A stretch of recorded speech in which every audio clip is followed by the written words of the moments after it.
ఇప్పుడు అదనపు భూసేకరణకు వస్తే మళ్ళీ మనం ఇప్పుడు అదనపు భూసేకరణ నేను నిన్న కూడా నేను చూసి ఆశ్చర్యపోయా.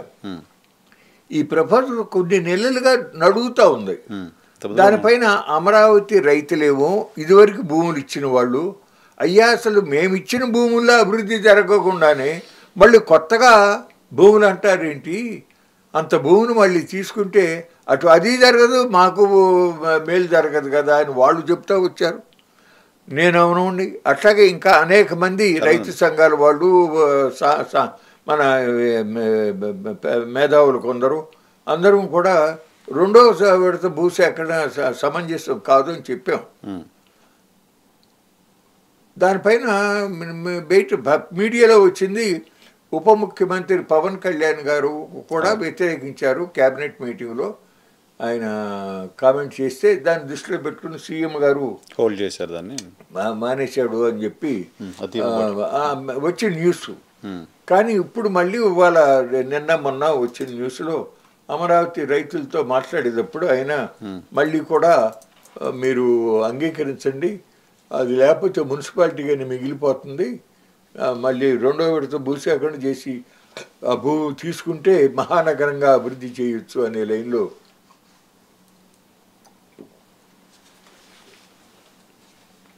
మాట్లాడారు అనేది నేను చూసి ఆశ్చర్యపోవటం జరిగింది.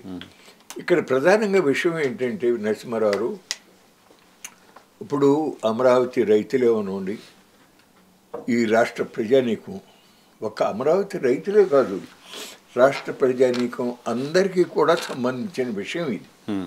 ఎందుకంటే అమరావతిలో ప్రభుత్వం ఖర్చు పెట్టేటటువంటి ప్రతి ఒక్క రూపాయి రాష్ట్రం మొత్తం మీద ఉన్నటువంటి ప్రజలు పరోక్ష పన్ను ప్రత్యక్ష పన్నుల రూపంలో చెల్లించేటటువంటి డబ్బు నుండి ఖర్చు పెట్టాలి. అక్కడ ప్రజల ఆస్తి, ప్రజల డబ్బులు కాబట్టి అన్ని ప్రాంతాల ప్రజలకి భాగస్వామ్యం ఉంది.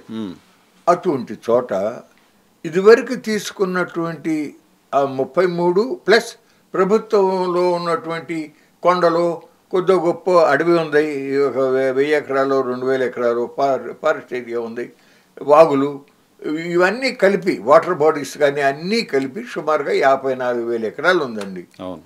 ఎక్కడా కూడా భారతదేశంలో అసలు మొట్టమొదట్లోనే స్వతంత్రం వచ్చిన తర్వాత ఏర్పడిన the first and foremost capital city Chandigarh.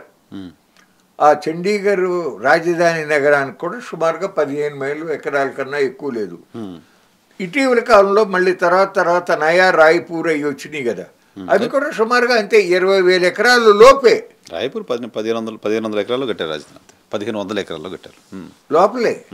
అటువంటిది ఇక్కడ 54,000 ఎకరాలు ఉండగా అందులో ఇంతవరకు ఏదన్నా బిట్టు వాళ్ళు కట్టుకున్నారు, ఎస్ఆర్ఎం వాళ్ళు కట్టారు. వాళ్ళకి ఎందుకంటే రెగ్యులర్ ఇన్కమ్, కాలేజీ కట్టగానే ఇమ్మీడియట్గా పిల్లలు చేస్తారు, ఫీజుల రూపంలో డబ్బులు వచ్చేస్తాయి. రాజధాని అభివృద్ధి కాదు కదా వాళ్ళ ఇంటెన్షన్, వాళ్ళు వ్యాపారం చేసుకోవడం ఇంటెన్షన్. వాళ్ళకి చాలా ఉపయోగపడింది. చాలా ఆశ్చర్యం ఏంటంటే ప్రజలకి చాలా నిర్మాణాత్మకంగా సేవలు అందిస్తూ ఉన్న life insurance corporation of India ఉంది. అట్లాగే ఇంకా అనేక కాగ్ కానీ అనేక ప్రభుత్వ రంగ కేంద్ర సంస్థలకి ఎకరం 4 కోట్లు చొప్పున ఇచ్చారండి. కానీ వాళ్ళకి 50 లక్షలు చొప్పున ఇచ్చారు. ఎస్ఆర్ఎంకి ఇంకా కొన్ని వీటికి 100 కోట్ల రూపాయలు వాళ్ళకి సేవింగ్ అయ్యింది. వాళ్ళే వ్యాపారం చేస్తారు, వీళ్ళేం సర్వీస్ చేస్తారు దేశానికి. వాళ్ళు వ్యాపారం వాళ్ళు సహజం అది. కానీ మనం ఆలోచించాల్సింది ఏంటంటే ఈ అమరావతి భూముల్ని రూపాయి తీసుకోకుండా ల్యాండ్ పూలింగ్లో ఇచ్చినటువంటి రైతుల పిల్లలు వాళ్ళు వాటిల్లో చదువుకోవాలంటే ఎంతో కొంత కన్సెషన్ ఉండాలి అని చెప్పి బయట వాళ్ళ మనమే అనుకుంటాం. అవును, వ్యాలిడ్ న్యాయమైన డిమాండ్. భూములు తీసుకునేటప్పుడేమో మీ ప్రతి ఊళ్ళోనూ కూడా విద్యా సౌకర్యం చూస్తాం, హెల్త్ క్లినిక్లు పెడతాం, చాలా కంటికి పాపలాగా చూసుకుంటాము అని చెప్పి వాళ్ళ రకంగా తత్తిమ వాళ్ళతో పాటుగానే ఈ పిల్లల దగ్గర కూడా ఫీజులు గుంజుకుంటూ ఉంటే తప్పయ్యా, ఈ పిల్లల వరకు మీరు ఈ రైతుల బిడ్డలకి కన్సెషన్ ఇవ్వాలని చెప్పి ఆయన ఒక మాట అంటే వాళ్ళు వెనక తప్పదు కదా. వినాలి కదా, ప్రభుత్వం దగ్గర నుంచి డబ్బులు తక్కువ రేటుకి భూములు తీసుకున్నప్పుడు. తక్కువ రేటుకు భూములు. మీరు ఇంకొకటి చాలా ఆశ్చర్యం ఏంటంటే, ఆ భూములు ఇచ్చిన తర్వాత గవర్నమెంట్ అధికారులు సిఆర్డిఏ వాళ్ళు 50 లక్షల చొప్పున మనం ఇచ్చాం కదండి, వాళ్ళు సహజంగా బ్యాంకుకి వెళ్తారు, బిల్డింగ్లు కడతానికి వాటికి లోన్ తీసుకుంటారు, ఎకరానికి 50 లక్షలు లిమిట్ చేసి మీరు లోన్ ఇవ్వండి అని పెడదాము అని చెప్పి డ్రాఫ్ట్ తయారు చేశారు. అది తెలుసుకుని వాళ్ళు వెళ్ళి చంద్రబాబు నాయుడు గారితో మాట్లాడుకున్నారు. అది తీసేశారు. ఫలితంగా వాళ్ళు బ్యాంకుల దగ్గర నుంచి ఎకరానికి దాదాపు 2 కోట్లు 3 కోట్ల కాడుకో లోన్లు తీసుకుని బిల్డింగులు కట్టి ఫీజులు తీసుకుంటూ రైతుల భూమి, బ్యాంకుల డబ్బు, వ్యాపారం వాళ్ళది, 100 కోట్ల రూపాయల లాభాలు వాళ్ళవి. ఆ విధంగా వాళ్ళు జరిగిపోతూ ఉన్న పరిస్థితుల్లో ఇప్పుడు మళ్ళీ ఆ మధ్యన ఇప్పుడు పేపర్లో వచ్చింది 16,000 ఎకరాలు అని వచ్చింది. ఆల్రెడీ క్యాబినెట్ డెసిషన్ తీసుకుంది, అది 16,666 ఎకరాలు. ఓకే, ఇప్పుడు వాళ్ళకి అవసరం ఉంది 16,400 ఎకరాలు. అంత భూమి రైతుల దగ్గర నుంచి తీసుకున్నప్పుడు మళ్ళీ వాళ్ళకి ప్లాట్లు ఇవ్వాలి కదా, ల్యాండ్ పూలింగ్ కింద. అంటే అంతకుముందు నారాయణ గారు చెప్పిన దాని ప్రకారంగా ఒక ఎయిర్పోర్ట్కి 2,500 ఎకరాలు కావాలంటే మేము 10,000 ఎకరాలు తీసుకోవాలి. అట్లాగే స్పోర్ట్స్ సిటీకి 2,500 ఎకరాలు తీసుకోవాలంటే 10,000 ఎకరాలు, స్మార్ట్ ఇండస్ట్రీకి 2,500 ఎకరాలు అంటే 10,000, ఇట్లా మొత్తం 40,000 ఎకరాలు తీసుకోవాల్సి ఉంటుందని నారాయణ గారు స్పష్టంగా ప్రకటించాడు. ఇప్పుడు ఇంటర్నేషనల్ ఎయిర్పోర్ట్కి 5,000 ఎకరాలు తీసుకుంటాము అంటున్నారు. అంటే మరి రైతుల దగ్గర నుంచి తీసుకునేది ఆయన చెప్పిన లెక్క ప్రకారం 20,000 అవుతుంది. అంతే కదా. ఒక్క ఎయిర్పోర్ట్, ఇంటర్నేషనల్ ఎయిర్పోర్ట్ కోసం తీసుకోవాల్సిన భూమికే రైతుల నుంచి తీసుకోవాల్సింది 20,000 ఎకరాలు అవుతుంది. అంటే ఈ విధంగా మళ్ళీ కనీసంగా ఒక 40,000 ఎకరాలు పైన తీసుకుంటారు అనేది మనకు అర్థం అవుతా ఉంది.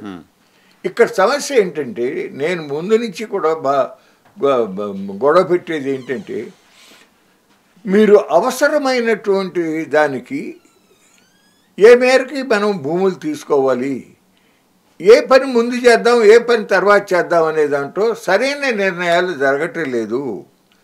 ఎప్పుడో ఒక 20-25 ఏళ్ళ తర్వాత అవసరమయ్యే ఒక సౌలభ్యం కోసం ఇప్పటి నుంచే దాని మీద పెట్టుబడి పెట్టేసేస్తే ఇప్పుడు తక్షణం చేయవలసినటువంటి అభివృద్ధి పనులకి నిధుల కొరత ఏర్పడుతుంది. దానివల్ల ఈ టర్మ్ అయిపోయే లోపల మీరు చేయవలసిన ముఖ్యమైన పనులు చేయలేకపోతే ప్రజల్లో అసంతృప్తి వస్తుంది. మళ్ళీ కిందసారికి మళ్ళీ వైఎస్ఆర్సీపీ ప్రభుత్వం వచ్చే అవకాశం ఉంటుంది అని ఎన్నిసార్లు మొత్తుకుంటా ఉండ ఆయన చెవుల్లోకి ఎక్కట్లా. అంటే నేను భావించుతూ ఉంది ఏంటంటే, అది కొంత ఇవాళ జరుగుతూ ఉన్న నిర్ణయాలు, జరుగుతూ ఉన్న విధానం చూస్తూ ఉంటే ఇది కేవలం చంద్రబాబు నాయుడు గారు ఒక్కడి నిర్ణయంగా జరుగుతూ ఉందని నేను అనుకోవట్లా. దీనికి ఇంకా వెనకమాల బలమైనటువంటి కారణాలు అయ్యో ఉన్నాయి. చంద్రబాబు నడిపించే వ్యక్తులు కూడా ఉన్నారా? చంద్రబాబు నాయుడు గారు నడిపించే వ్యక్తులు కూడా ఉన్నారా అనే అనుకోవాల్సి వస్తుంది. ఇవాళ ఎవరికి లాభం జరుగుతుంది సార్? ఎందుకంటే పవన్ కళ్యాణ్ గారు అభ్యంతరం చెప్పారన్నారు, మరి నిన్న క్యాబినెట్ ఆయన అభ్యంతరం చెప్పినట్టు కనపడలా. అంతకుముందు పవన్ కళ్యాణ్ అభ్యంతరం చెప్తే అదనపు సేకరణకు వెనక్కిపోయింది ప్రభుత్వం అన్నారు. నిన్న క్యాబినెట్లో కూడా ఆయన ఉన్నారు, మరి ఆయన అభ్యంతరం చెప్పలేదేమో. ఎందుకు అభ్యంతరం చెప్పలేదో తెలియదు, మరి ఆయన వెనక ఏ శక్తులు పనిచేసాయో తెలియదు. అంటే రాష్ట్రంలో చాలామంది ప్రజలకు అర్థమవుతూ ఉన్నది, ఒక పవర్ సెంటర్ వేరే ఉంది, అక్కడ ఎస్ అంటేనే ఏదైనా జీవోలు వచ్చే పరిస్థితి ఉంటుంది అనేది చాలామందికి అభిప్రాయాలు ఉన్నాయి. Other than Pawan Kalyan, other than Chandrababu Naidu. Yes, అవునండి, నేను కూడా అదే అనుకుంటున్నా. ఎందుకంటే ఇవాళ ప్రభుత్వంలో తీరు ఎట్లా ఉందంటే, ప్రజలకు అవసరమైన మేరకు చేయాలనేటటువంటి తత్వంగా కాకుండా కొన్ని 100 కోట్లు, కొన్ని 1000 కోట్ల రూపాయలు ఖర్చు అయ్యేటటువంటి పథకాలని టెండర్లు పిలవటం. టెండర్లు పిలిచినప్పుడు వర్క్ మొదలయ్యేటప్పుడు ఎంతో కొంత మొబిలైజేషన్ అడ్వాన్సెస్ ఇవ్వాలి కదా.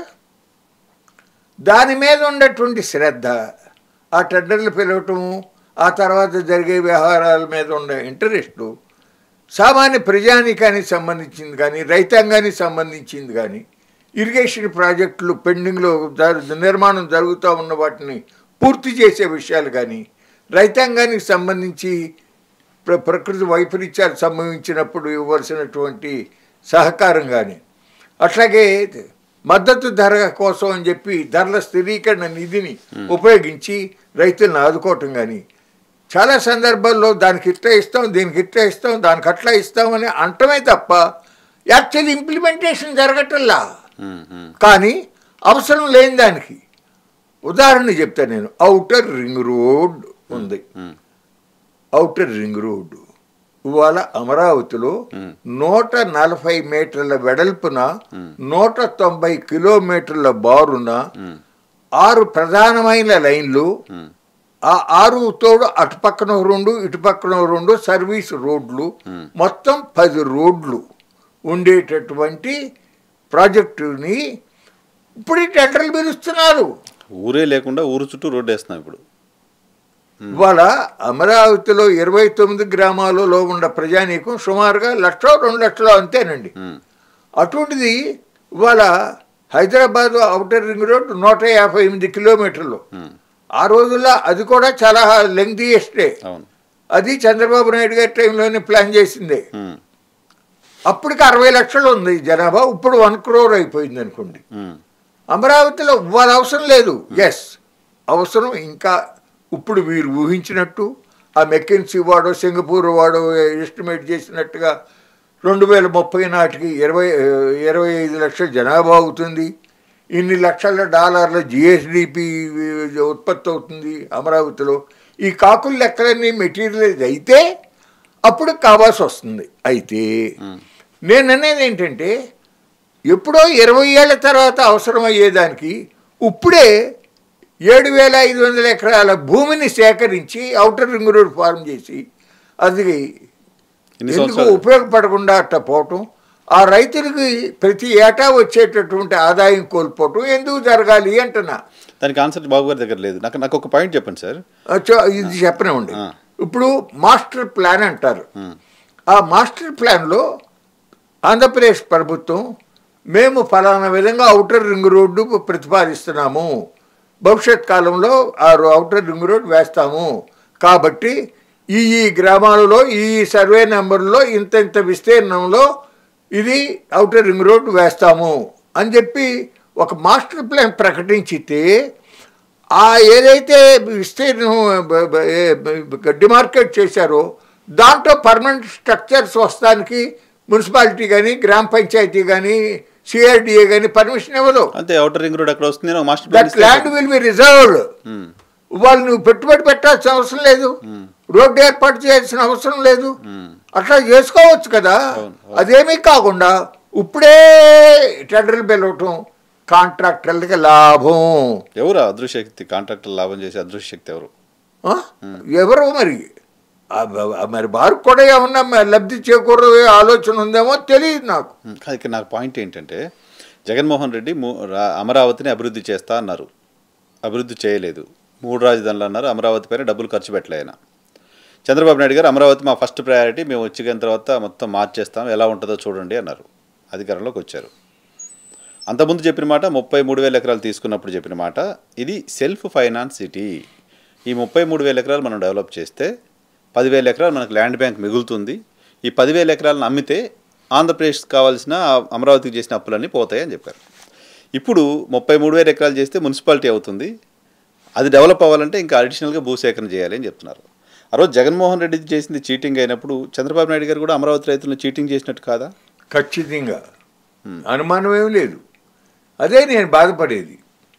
అటువంటి రైతాంగాన్ని ఆ విధంగా అసలు యాక్చువల్గా యాజ్ ఎ ఫార్మర్ నేను ఫీల్ అయ్యేది, ఆ జరీబు పొలాల్ని అగ్రి ఎక్స్పోర్ట్ ఆర్గానిక్ జోన్ చేయవలసినటువంటి ప్రాంతం అన్నది. మళ్ళీ అటువంటి భూమి తయారు చేయలేం కదా మనం, లేవు, అది న్యాచురల్గా ఉండే భూమి కదా అది. రాష్ట్రంలో ఎక్కడా కూడా అంత ఫర్టైల్ ల్యాండ్, అన్ని వనరులు ఉన్నటువంటిది లేదండి. ఏంటో అసలు లేదు సార్, అమరావతి రైతులు ఒప్పుకున్నట్టేనా? మిగతా వాళ్ళంతా కూడా ఒప్పుకున్నట్టేనా? ఇప్పుడు రెండో ల్యాండ్ పూలింగ్ ఇంకా నేను అనుకోవటం అంత సులభంగా జరగదు. రెండోది మీ ద్వారా కూడా నేను అప్పీల్ చేస్తున్నా, దయచేసి అటువంటి పొరపాటు అభిప్రాయాలకి రామాకండి. మీ భవిష్యత్తు, రాష్ట్ర ప్రజల యొక్క భవిష్యత్తు, ముందు ఇచ్చినటువంటి రైతుల భవిష్యత్తుని దృష్టిలో పెట్టుకుంటే మీరు అంగీకరించడం సబబు కాదు. చంద్రబాబు నాయుడు గారు దీని విషయంలో చాలామంది తప్పుదారి పట్టిస్తానికి ప్రయత్నం చేస్తున్నారు. మేము అది చేస్తాం ఇది చేస్తాం అంటాడు. ఏం చేస్తావో చేసుకో, ఐ డోంట్ కేర్. ఇవాళ వాస్తవాన్ని చెప్పకపోతే మాది తప్పు అవుతుంది. అంతే కదా. మోగ ప్రజలు, చెవిటి ప్రభుత్వం ప్రజాస్వామ్యాన్ని విజయవంతం చేయలేరు అని చెప్పేటటువంటిది అందరికీ తెలిసిన సత్యమే. ప్రభుత్వం ఒక ధర్మకర్తగా వ్యవహరించాలి తప్ప ఒక ప్రైవేట్ వ్యాపారస్తుల్లాగా వ్యవహరించకూడదు అని నేను చెప్పడం కాదు, సుప్రీం కోర్టులు చెప్పినాయి, భారత రాజ్యాంగం చెప్పింది. దాని వలననే బెజవాడలో ఆర్టీసీ బస్టాండ్ స్థలం 4 ఎకరాల 15 సెంట్లు లులుకి ఒక మాల్ కోసం ఇస్తే నేను హైకోర్టులో పిల్లి వేసా. ఇప్పుడు మళ్ళీ విశాఖపట్నంలో 900 కోట్ల రూపాయలు విలువ చేసే 21 ఎకరాల భూమిని టీసీఎస్కి అమ్మివేయటం, 900 కోట్లు విలువ చేసేటటువంటి విశాఖపట్నంలో మధురవాడలో భూమిని కాగ్నిజెంట్ టెక్నాలజీస్కి 22 ఎకరాల భూమిని కట్టబెట్టడం 99 పైసలకి. అట్లాగే 300 కోట్లు చేసేటటువంటి భూమిని ఏఎన్ఎస్ఆర్ అనే సంస్థకి 99 పైసలకే కట్టబెట్టడం విషయంలో కూడా ఆంధ్రప్రదేశ్ హైకోర్టులో I have filed a petition. న్యాయ పోరాటం చేస్తున్నాం. ఎట్టి పరిస్థితులను కూడా ఈ విధంగా పొరపాటు పనులు చేసేదాన్ని అడ్డుకుని తీరతాం. I have full confidence. నేను చాలా జడ్జిమెంట్లు కూడా చదివున్నా. అట్లాగే మా లాయర్ గారు కూడా సమర్థంగా తయారు చేశాడు పిటిషను.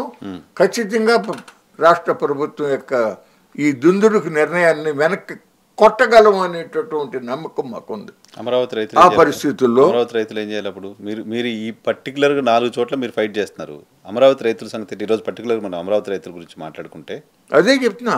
అమరావతి రైతులు ఇప్పుడు ఇంకా పెదపరిమి, వడ్డమాను, సత్యమా గ్రామాలు, వైకుంఠపురం ఇవన్నీ ఉండే కదా, హరిశ్చంద్రాపురం, ఆ గ్రామాల్లో రైతులు కూడా మీరు ఇవ్వమాకండి, ఇచ్చి మీరు నష్టపోతారు. ఇటు ముందు ఇచ్చినటువంటి వారికి కూడా అసలు వాటికి కూడా ఎల్పిఎస్ లేఅవుట్లోకి వెళ్తానికి రోడ్లే అభివృద్ధి చేయకపోతే ఎట్లా నమ్మాలి అంటున్నా నేను. ముందు అభివృద్ధి చేసి చూపించితే అప్పుడు నమ్మండి. అంతేగాని కేవలం చంద్రబాబు నాయుడు మాటను విశ్వసించి మీరు భూములు ఇస్తే చాలా నష్టపోతారు. దయచేసి ఇవ్వమాకండి రైతు సోదరులారా, సోదరి మండలారా అని చెప్పి విజ్ఞప్తి చేస్తున్నా. 3వ విడత కూడా చేస్తూ ఉంటుంది ప్రభుత్వం. అంటే ఇది మెదలకుండా సరెండర్ అయితే అది చేస్తారు. ఎందుకంటే ఇవాళ ప్రభుత్వం ఆలోచన ఎంతసేపు కూడా రైతుల భూమి ప్రభుత్వానికి డైరెక్ట్గా కాకుండా ఇండైరెక్ట్గా కొంతమందికి ఆర్థిక లబ్ధి చేకూర్చేదానికి ఉపయోగించుకుంటానికి ప్రయత్నం చేస్తున్నారు అనేది నా భావన, ఆరోపణ. ఎస్, పెద్ద పెద్ద సమస్యలకి చాలా హెచ్చు వాళ్ళ రాష్ట్రంలో 13 లక్షల ఎకరాల బ్యారన్ ల్యాండ్, వేస్ట్ ల్యాండ్స్ ఉంటే అవి వదిలేసేసి ఈ కార్పొరేట్ సంస్థలు వాళ్ళు కోరిన చోట కోరినంత భూమిని కారు చౌకగా కట్టబెడుతున్నారు. దాని వెనకమాల ఏదో కథలు ఉన్నాయి అనేది నా అభిప్రాయం. చెప్తున్నాక కథలు ఉన్నాయి ఏదో. చాలా పొరపాటు అండి. ఇప్పుడు మీకు ఒక ఉదాహరణ చెప్తానండి. శ్రీకాకుళం జిల్లాలో మందస ప్రాంతం ఏరియా, ఉద్దానం ఏరియా, ఆ ఉద్దానంలో చాలా దురదృష్టకరమైన పరిస్థితి ఏంటంటే అక్కడ త్రాగే మంచినీళ్ళలో అవి స్వచ్ఛత లేక కిడ్నీ ప్రాబ్లంకి దారితీస్తుంది. అక్కడే కాదు, మా కృష్ణా జిల్లాలో మైలవరం నియోజకవర్గంలో కొండూరు మండలము, అట్లాగే గంపలగూడు మండలంలో కొన్ని గ్రామాల్లో కూడా ఇదే ప్రాబ్లం ఉంది. అర్థమైంది మీకు? ఆ ప్రాబ్లం ఓవర్కమ్ అవ్వాలంటే అక్కడ స్వచ్ఛమైన త్రాగటానికి మంచినీటిని ఏర్పాటు చేయాలి. అది నదీ జలాన్ని శుద్ధి చేసేసి పంపింగ్ చేయాలి అక్కడికి. అది వదిలిపెట్టేసి అక్కడ కార్గో ఎయిర్పోర్ట్ కడతానంటాడు 2000 ఎకరాల్లో బాబు గారు. ఎస్, దేశంలో నేను ఎంపీగా 10 ఏళ్ళు చేశా, చాలా సమాచారం సేకరిస్తూ ఉండేవాడిని. ఎక్కడా కూడా ప్రత్యేకించి కార్గో ఎయిర్పోర్ట్ అనేది లేదు లేదు లేదు. మామూలు ఎయిర్పోర్ట్లోనే కార్గో టెర్మినల్ ఉంటుంది. అవును, దాంట్లోంచి మనం ప్రయాణికులు వస్తువులే కాకుండా కార్గో వెళ్తూ ఉంటుంది. ఈ ఫ్రూట్స్ ఇటువంటి ఇతర దేశాలకు కూడా ఎక్స్పోర్ట్ వెళ్తూ ఉంటాయి, పచ్చళ్ళు ఇవన్నీ కూడా. ప్రత్యేకించి కార్గో ఎయిర్పోర్ట్ అనేది ఎక్కడా లేదు. బాబు గారికి ఎక్కడ లేని మన దగ్గర ఉంటుంది అంటే అదొక ఆనందం కదా. ఎక్కడ లేదు, మనమే కడుతున్నాం అంటే అదొక అది మీరు అన్నట్టుగా ఆయన మైండ్లో అదే ఉంటుంది. కానీ బ్యాక్ ఫైర్ అయిన సంఘటనలు కూడా ఉన్నాయి. ఉదాహరణకి లోగడ ఉమ్మడి ఆంధ్రప్రదేశ్ ముఖ్యమంత్రిగా చంద్రబాబు నాయుడు గారు ఉండగా ఆయనకి కుప్పం ప్రాజెక్టులో పరిచయం అయినటువంటి బిల్లీ రావు అనేటటువంటి మిత్రుడు హైదరాబాద్లో అంటే అప్పటికి మన ఈయన లోక్సభ స్పీకర్ చేసాడు బాలయోగి స్టేడియం కట్టారు కదండి. ఈయనకి స్పోర్ట్స్ పట్ల ఉన్నటువంటి ఆసక్తిని గమనించి హైదరాబాద్ని ఒక స్పోర్ట్స్ కేంద్రంగా, వరల్డ్ స్పోర్ట్స్ హబ్గా తయారు చేస్తాను నేను, భూమి ఉండంటే చంద్రబాబు నాయుడు గారు చాలా జాలితో కరుణతో ఆయనకి హైదరాబాద్ సెంట్రల్ యూనివర్సిటీ పక్కమట 400 ఎకరాల భూమిని ఎకరం 50,000 కాడికి తీసుకో బుల్లిరావు అని చెప్పి రిజిస్టర్ చేసేశారు. అది కూడా చాలదు అని చెప్పి శంషాబాద్లో ఈయనే కదా ఇంటర్నేషనల్ ఎయిర్పోర్ట్ పెట్టించింది. ఆ శంషాబాద్లో ఎకరము 25,000 25,000 కాడికి 450 ఎకరాలు రిజిస్టర్ చేశారు. అంటే 850 ఎకరాలు. మీరు ఆశ్చర్యపోవాల్సిన విషయం ఏంటంటే వాడు ఒక్క చిన్న పని కూడా చేయలే. ఐఎంజీ భూములు కుంభకోణం అదే కదా. భూమి మాత్రం వాడి కింద పెట్టుకున్నాడు. ఆ తర్వాత రాజశేఖర రెడ్డి గవర్నమెంట్ వచ్చిన తర్వాత క్యాన్సిల్ చేశారు. అయితే రిజిస్టర్ అయ్యి ఉంది కాబట్టి వాడు కోర్టుకు దావా కేశాడు. ఈ మధ్యన సుమారుగా 8 నెలలు తెలంగాణ హైకోర్టు కొట్టేయటం కరెక్టే, అది వాడికి ఇష్టం కరెక్ట్ కాదని చెప్పి తీర్పు చెప్పింది. అట్లా సో చంద్రబాబు భూ కేటాయింపులు ఎలా ఉంటాయి అనే దానికి బిల్లీరావుకి చేసిన కేటాయింపు ఒక ఎగ్జాంపుల్. ఎస్, అది బ్యాక్ ఫైర్ అవుతుంది అంటున్నాను నేను. వాస్తవం ఏంటో మనం ఆలోచించకుండా మన ఊహాలోకాల్లో ఉండి అది జరగాలి అంటే ఎట్లా జరుగుతుందండి? ఎందుకు జరగాలి? ఆ ఒక్క వ్యక్తి యొక్క ఆలోచనలో వచ్చే పిచ్చి ఊహకి రైతులు బలవ్వాలా?